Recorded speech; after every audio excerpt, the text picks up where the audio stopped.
Bonjour nos très chers fidèles téléspectateurs et à Canal King Télévision et chaîne YouTube.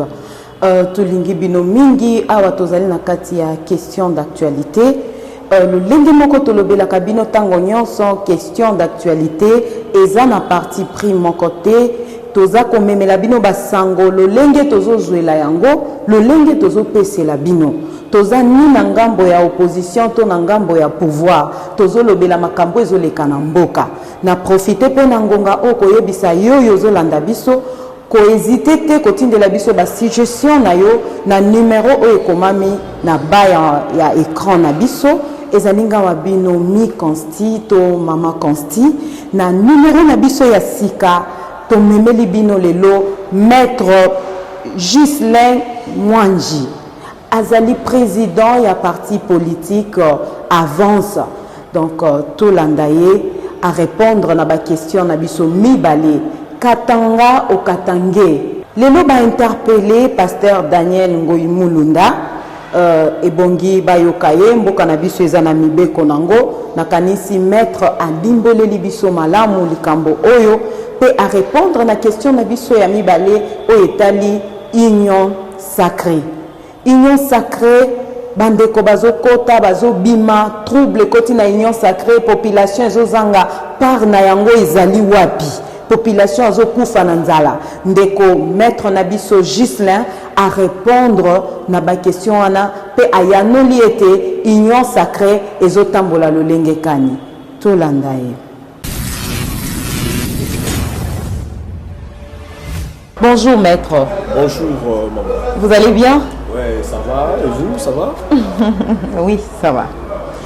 Maître, trouble oezo le kanakati ya union sacrée. Vraiment, oezo sala boom ya actualité eza likambo yo ya union sacrée. Union sacrée et community to bengango site touristique. Obato bazoke de ko visiter batala makamni neza na kati et puis bamoni que si y a rien à profiter babimi tozo comprendre te. Union sacrée, babenga union sucrée, les commis deuxième grossesse, et sa continuité, il y a FCC, et ça peut na député au bazo confirmer que batindami na union sacrée. Donc bayaki na kati ya vision ya chef de l'état te, mais batindamaki na kati ya union sacrée. Ni lezo le kanakati kuna baza toujours ensemble Kabila na président Tshisekedi. To bandeko ya FCC balingi ko salir image ya union sacrée soko koki olimbole la biso. En tout cas maton de mingi maman omoni otuni mituna alors au début na banda remis commune kana comprendre est-ce que makambo mango yo ke ngaka bongo mais quelque part je comprends que journalisme vraiment ebimi na mutuna na yo vous allez comprendre que en même temps makéel les a ébélé mais en même temps il est possible que ezala image moko balingi ko pakola union sacrée na linga ne balobaka balingi ko pakola bato buzoba hein donc bato ba mesana mingi hein ceux qui au moins eloko za ko salema ou bien bato baza ko sala baza ko bongis ko lengele eloko moko ya mayele eloko moko eko lekata mususu oyo bino bosala ceux bino bosala kati te bo kaneni bobe bisango to panzango kaka e panzana on comprendre mais union sacrée on a biso ba oyo to lengelaki yango yambo ebotama biso ba oyo to kende ko sona président Félix Tshisekedi na consultation totalisaki totalanaki na ye na miso atalisi biso likanisi ya union sacrée nini elingi koloba union sacrée alobaki yango clairement ezali posa ya bana Congo okambama na bato oyo bakoluka ko privilégier kaka intérêt ya mboka au travers une coalition gouvernementale oyo kokamba mboka oyo yango na bengaki yango union sacrée mais en même temps ça état d'esprit il y a peuple congolais citoyen congolais na mulolenge na ya ko salela mboka na ye au travers qui politicien na ye qui artiste na ye qui commerçant na ye yango mona au travers consultation président ayambi bato ya ba domaine nyonso ozomona mais aye kozonga kaka mingi lelo oyo masolo zo kokoba pona ni na acteur politique parce que il s'agit en fait d'une coalition gouvernementale coalition on a ministre oyo bandeko bayaki lokola bazali ba politicien lokola tozali ba politicien biso tozali ba force politique ba parti politique tozala ba député te oyo ya biso zali ko pesa kaka pensée politique mais ba force politique oyo bazana ba député ba wonde bazali ba véritable enjeu ya union sacrée Parce que le président Félix Tshisekedi, Yambo, a continué dans le programme il y a quinquennat à se trouver une nouvelle majorité parlementaire. Donc, à Kende, à Solola, na bandekoba na bazali na parti politique ou bazali ba élus nationaux, ba sénateurs et puis na bazali la profession parce que l'action doit continuer au niveau des provinces. Alors, na kolekawana no yoki mwambendana, c'est tout à fait normal et naturel parce qu'il s'agit maintenant là de deals politiques, de rendez-vous politiques. Il y a des gens qui viennent comme des citoyens congolais avec leur cahier de charges. Il y a des choses qui sont discutables, il y a des choses qui sont acceptables. Il y en a aussi celles qui ne seront pas acceptables, certainement, parce qu'il y a peut-être une vision à chef de l'État. Donc, à ce stade, ici, il n'y a pas de déclaration officielle aux alliés qui sanctionner, retrait. Il y a Bandeko. Nous sommes en train de suivre, jusque-là, il n'y en a pas. À ce stade ici, il n'y a pas. Jusque-là, donc, un chèque avéré, il y a union sacrée, ou bien que nous savons le lingue baki que non, les alliés touristiques batobaye bakei non non. Il y aura désormais avec les formateurs Oyo, basi banomaki pas proposer mboka de preuves concrètes, il y a Mosala parce que et c'est mêlé à ça la fiche, la formalité, tout doit être documenté qu'il y a autant de formations politiques Oyo bazana ba élus, ba continuation sacrée, il y a autant des élus Oyo ba donc on va confirmer, on va approuver l'appartenance à la majorité parlementaire au sein de la coalition gouvernementale. C'est tout à fait un travail maintenant. Ce n'est plus une affaire de polémique. Pour moi, on va continuer la polémique média, ce sont des gens qui certainement dans le poto saga politique, juste pour amuser la galerie. Et nous pensons que le pays a des questions très sérieuses et l'Union sacrée est un tournant très important de l'histoire de notre pays. On est topé sans la saga politique. Comment sera géré le fonds sollicité pour la session extraordinaire du bureau d'âge? Hello Aliboso, madame Nena Ebisakio, il y a des questions aujourd'hui qui ne sont pas des questions à débat public. C'est la question où on a dit bato oyo ba comme la question on a na minute au lelo na public on ça les débat. C'est par exemple moi je ne peux pas refuser mon passé, je ferai un front commun pour le Congo. Les bureaux Mabunda, les bureaux Minaku, les bureaux, c'est toujours des gens qui aujourd'hui basali FCC. Mon collègue il y a aussi pour ça le débat il y a comment sont gérés les fonds. Les institutions de la République fonctionnent avec les fonds. Il faut payer les députés, leurs prestations, il faut assurer les services, il faut assurer beaucoup d'aspects techniques pour mon salaire parlementaire et salima. Vous comprenez? Si ici il faut pour se livrer le plaisir, il y a autant de chiffres pour créer un débat, manipuler l'opinion publique, ça c'est de la distraction à laquelle moi je ne vais pas me livrer. Mais Mbongo Oyo, c'est la première institution, président de la République, donc service à la présidence, la primature, le parlement, la province et toute l'administration de l'État, ils seront toujours gérés par, par un programme officiel. Tout l'argent qui sort du trésor public a des intitulés et bimi pour na likambusongolo tout est quantifié et calculé. Mais le excusez, le quoi tu as déjà montant wana peuple a montant d'abord faux. Il serait mieux madame yo yebeza combien montant wana est faux et le kaliboso nazali questeur il y a Assemblée nationale. Donc, atangayi nazali na pesameli ndingisa te koya kotanga montant ya mamatela Assemblée nationale awa. Même dans la publication au Assemblée nationale à Salaki. Vous comprenez? C'est en franc congolais qu'il a été présenté un montant demandé et que ce montant là au Nalanda qui le questeur plutôt le rapporteur et à bureau d'âge l'honorable Gaël Mboussa a lobby que les montants demandés est le même montant demandé dans chaque occasion où il y a eu des sessions extraordinaires. Ça veut dire quoi? Parlement n'a vu ce yébani. Tu as la 500 députés nationaux. Fonctionnaire à bureau bani et yébani. C'est presque les mêmes dépenses. Vous comprenez? Mais s'il y a peut-être un peu de surplus, Certainement, c'est par rapport à un caractère exceptionnel. Il y a session extraordinaire. Il y a beaucoup à faire. Donc, polémique, il faut avoir beaucoup de retenue, ceux qui sont des acteurs politiques sérieux, de ne pas aujourd'hui ici m'arroger les compétences. Il y a Kester, il y a Assemblée nationale pour parler des chiffres, des montants comme ça, parce que je suis acteur politique. Il faut aussi avoir beaucoup de retenue pour ne pas ici mener une campagne de diabolisation du bureau d'âge. Mais acteur politique sérieux de s'abstenir quand on a une union sacrée, yo lobby ni pour na yango. Non, ça c'est faux.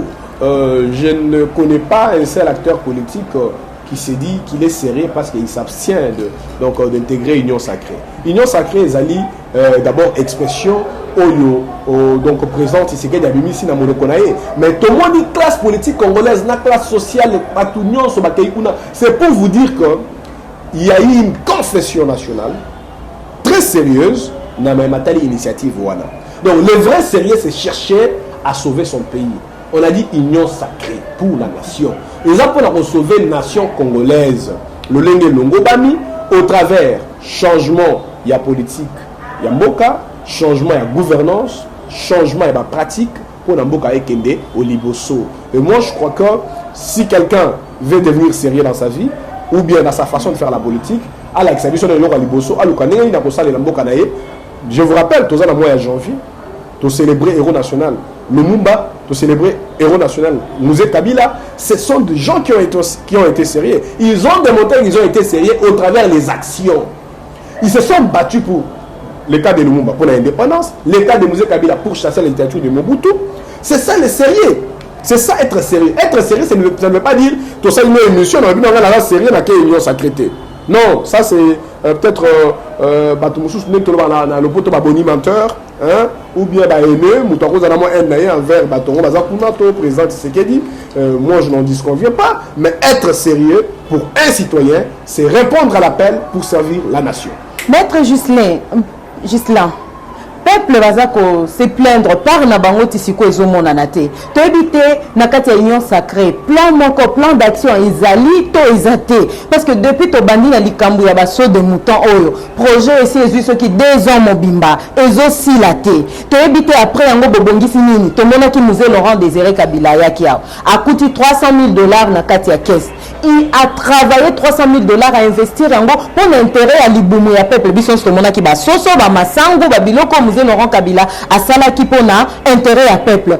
Boni kuna ipana bino. Bon, en fait, Madame Nena Lobaki, tozali la phase moko oyo ezali phase ya mise en œuvre ya union sacrée. Mais union sacrée est comme un programme mon côté Yassika. Le programme, il y a un programme quinquennal. Donc, Outa, président Tshisekedi, on a qui kokamba ekolo, avec un programme naie, projet de société. Va voter projet à Wonde après ça qui n'a ilunga maintenant gouvernement oyo basali yango le lengi longo ba mi yango moni qui rupture et salemi et bango yo sur que chaque ministre, chaque cadre parle toujours selon la vision du chef de l'État. Ils ont participé dans le conseil des ministres, ils ont participé des orientations. Les programmes existent, c'est les programmes du président Tshisekedi. L'union sacrée aujourd'hui, c'est une coalition gouvernementale qui vient pour accompagner ces programmes-là qui a toujours existé. Oh, le président Tshisekedi a résumé par le peuple d'abord. Les sociales au lobby wana, les peuples la paix, la sécurité à l'est. Le président Tshisekedi ko kana lobby, ceux qui koliwa, il peut la mettre même pour sa tête, mais que la paix revienne à l'est. Ça veut dire qu'il y a une volonté. Oyo mutori ko ninja nembralable ya kozonga sa paix na est. Ya moni président Tshisekedi a lobby na kati coalition. Na ligne union sacrée. C'est ça, c'est pas les actes. Président Tshisekedi Lelo, il y a un moment bailli politique et belé qui consultation au bazali pour gagner sacré. Comprendre que cet homme n'est pas seulement dans ses paroles, mais il est dans ses actes. Quand on dit coalition, il a dit qu'on ça pour récupérer peine à est, ba réforme à Séni, il a dit qu'on ça, ba projet à ba réforme, ba projet à ba infrastructure. Alors nous devons casser cette coalition pour qu'il y ait maintenant une nouvelle coalition gouvernementale. Union sacrée, bah casser coalition CCCH, union sacrée, pour la nini, pour la répondre à Makamo Maye, on a dit qu'on le toujours pour le peuple, l'IPA, santé, Kelasi, sécurité dans l'Est, Kimia na kati yaba ville, na village, c'est ce que nous voulons. Et je crois que c'est toujours moi c'est ma mini pour Makamo Maye, ce qui est plus important, c'est maintenant l'actuel, les enjeux actuels, la gestation de l'union sacrée et le devenir du Congo. Votre lecture na arrestation ya pasteur Daniel Ngoyi Mulunda, lecture nini oyo pesi na arrestation? Mboka nyonso ezali na oyo babengi mibeko na yango. Et na mibeko na bango, na mibeko ya mboka na matière pénale ezali na makambo oyo batali bo benga sûreté. Il y a des infractions oyo moto akoki kosala oyo ezali lié na sûreté d'État. Alors, ngai na yokaki na tali pe ba extrait il y a ba propos il y a pasteur Daniel Ngoyi Mulunda oyo ezali ba propos incendiaires très peu responsables. En tout cas, je crois que c'est pour des raisons de sûreté d'État qu'il est interpellé. Jusqu'à ce point, il n'est pas inculpé, encore moins présenté devant une juridiction.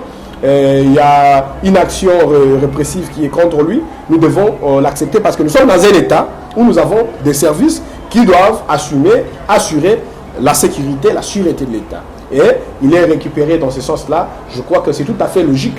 Bakangi était Bakoutier à Fukami à Zokobondela. Bakangi Simaya Makambo Yakani na Matali Ekolo Oya Lobi Liboso ya Bato. Et je crois que c'est par rapport à ça Bakoyeba na ko l'accès que ça boyete ou bien na o sali Liboso li mobeko lobi boye. C'est ce qui va se faire. Il n'y a même pas de question ya ko komisango une affaire d'État.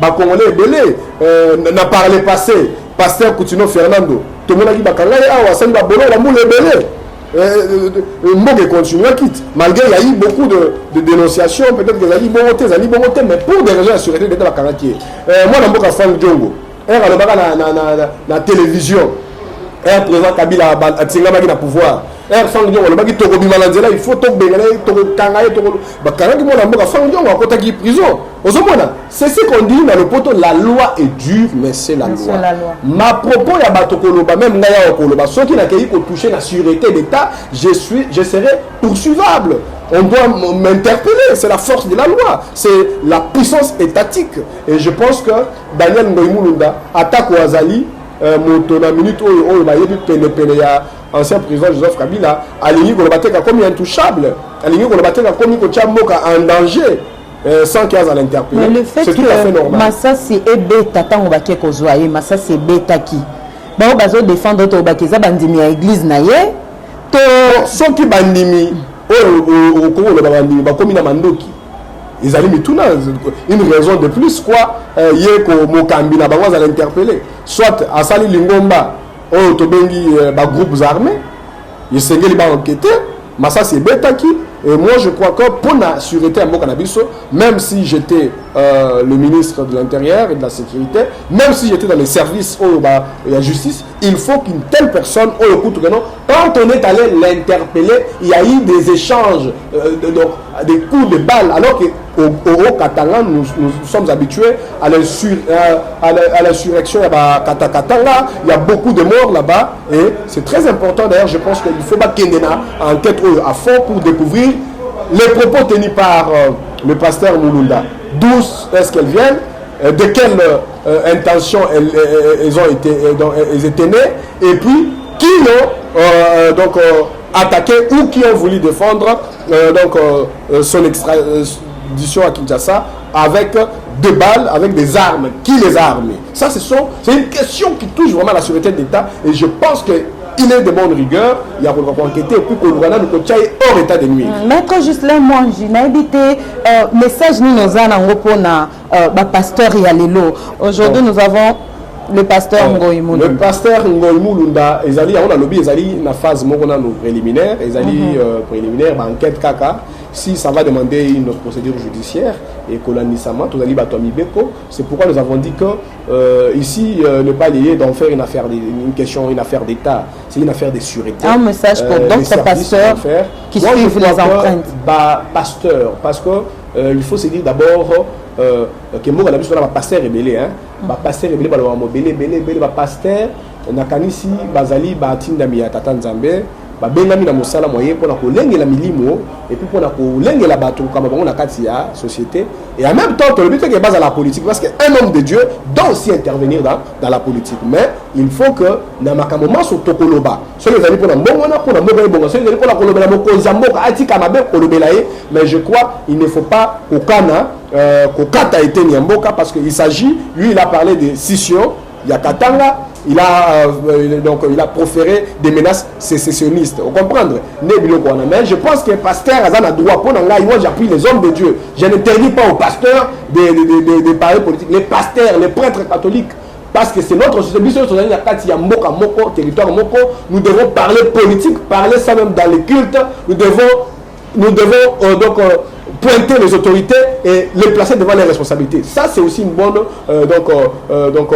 posture pastorale. Ce n'est pas mauvais, mais nous devons nous abstenir de certaines infractions. Quand il faut interpeller une autorité, on interpelle. Nous sommes acteurs politiques, tu interpelleras toujours, tu le verras toujours, non? Mais nous restons dans la mesure, dans l'encadrement, il y a Mibeko. Tu vois, comme la fait que non, le gouverneur à Kinshasa, ça lui a la carte commune, la fin de commune d'Angaï. Là, je sors dans le cadre de l'interpellation, mais je le dois. Ceux qui n'ont pas pasteur, il y a interpeller le gouverneur, bourgmestre, président, même pour interpeller les organisations internationales comme d'autres pasteurs le font. C'est tout à fait légitime et en tant qu'humain, en tant que berger, Bazan a devoir. Voilà. Naïdité dernièrement, Naïzali, ni peut-être aux alliés présidents, il y a parti politique avance. Naïdité ceux qui avancent, paysan à moi part, il y a gâteau, dans le union sacrée. Oui, avance, Nazali Kokambayango, ils allaient les canissi. Tobota qui est le monde là-bas Mboka Ebele, Oyo, Batamboli, Bazala qui n'a pas politique, Nyonso, Ezala na cash, na FCC, Ngai Nazara na FCC, Bamsou Bazara na cash, to famille, to sangani, to lobby, Makamoman, Soma Kosa, Manamboka, to Monique Ebele, Zakosa, les matés pour Moka Ekende Liboso, Biso et Sengeli, to la RDC avance. Il y a tout ça là avance, to les progressistes. Or le biso tozali causé au travers l'union sacrée, les alliés n'ont pas eu sa présence, c'est qu'il dit akata immobilisme pour moka avancer, passéisme ezalate, na conservatisme de mauvais goût pour battre la makamo ya kala ya mabe, misala mabe moyibi kanyaka, lokuta na kati ya kokamba moka guerre na est nyo sona ko conserver makamo mabe, nyo sona ne par ya avance, par na biso na kati ya union sacrée. Tout comme par Nabiso, na makamo manso to kosala na kati ya mboka Nabiso et kozala kolobe la peuple congolais et kozala ba action de terrain parce que na phase médiane nous allons marcher sur faut faire des marches, nous allons faire des sittings pour exiger mboka ekende liboso et ça la jamais bloqué na ba appétit vorace ya ba politicien. Liloba Souka Liloba aussi sa émission Liloba Souka pour nous amba petit pour na lelo pour na lelo pour na kosuki sa émission na tondi bino matondi matondo mingi pour na lokola boya bibiso na tondo bino mbula elamu 2021 ezala malamu pour na ba congolais nyonso pour na mokonzi ya mboka pour na bato ya opposition pour na bato ya majorité pour na ba congolais ya diaspora o bazali na mboka biso nyonso tozala likanisho be moko mboka etikala bo moko tokabola mboka te toluka kokata province moko te toluka neboka ekende liboso oyo pe amoni ke ya kozala kati ya coalition gouvernementale te asala ne opposition pour même bango bao bazali kokamba lelo président Tshisekedi basali 32 ans soki mutu alingi mboka alakisa pe ata 10 ans na ye ya opposition il nane ne kokite tokolinga tokatakatanga en tout cas nasengi kimia ezala kati ya mboka na biso Congo ekolonga. Merci beaucoup. Voilà.